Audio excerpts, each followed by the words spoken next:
All right, thank you, Kyle. Well, as we said earlier, condemned killer Richard Leavitt is scheduled to die in just 5 hours. A jury convicted Leavitt in the murder and mutilation of Danette Elge of Blackfoot. Just yesterday, the United States Supreme Court shut down Leavitt's last chance for a stay. We've got live team coverage throughout the morning from the Idaho Maximum Security Prison in Ada County. Let's go first to Roland Barris to take a look at the crime that landed Leavitt on death row.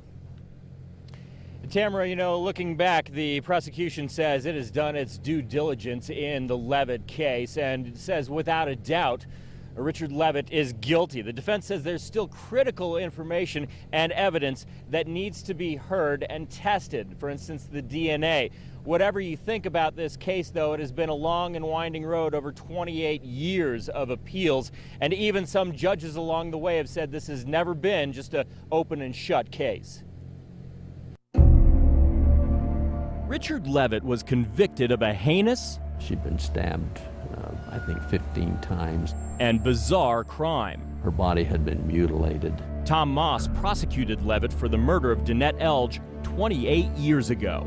It was a real horrifying thing that had happened to this girl. Idaho Falls news anchor Carol Honus can relate. It was disgusting. It was sickening. It wasn't like anything we had ever heard of. It was so frightening. This modest two-level house is where the murder took place all those years ago, and back then this was a very different community, one where people were used to leaving their doors unlocked at night. But all that changed July of 1984. The gruesomeness of it was just shocking. It was the end of our naivete. It just changed us. Elge's blood-soaked body was found lying on the heater at the bottom of her punctured waterbed. Moss says Leavitt, who had known Elge for a while, urged police to check on her and was with them when her body was found. He wanted attention, is the way it appeared, and he did what he could to get it. Moss also points out just days earlier, Elge called police to say Leavitt tried to break into her home, but Leavitt's defense attorney insists that that call is like everything else in the prosecution's case. It was a circumstantial evidence case all the way. Murder cases very often are made up of circumstantial evidence because your best witness is dead.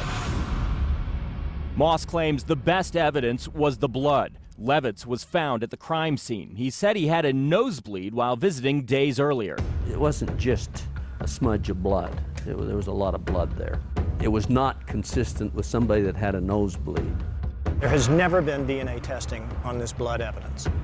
The gold standard for identifying who deposited blood and when and where has never been done in this case. In those days, they didn't do DNA.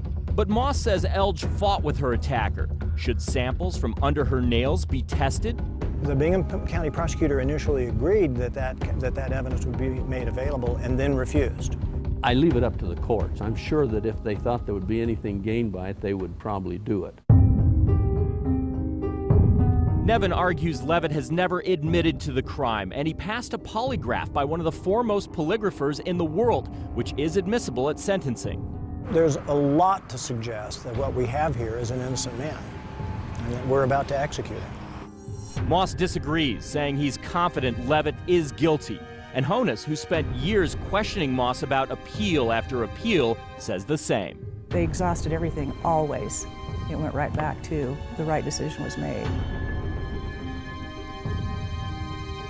Execution again is scheduled for 10 o'clock. That, of course, is barring any last-minute appeals. And we heard again that last night, yesterday evening, the U.S. Supreme Court denied the latest appeal by Leavitt. So there shouldn't be too many appeals left, but we'll have to wait and see. Reporting live at the Maximum Security Facility, Roland Barris, Today 6 News.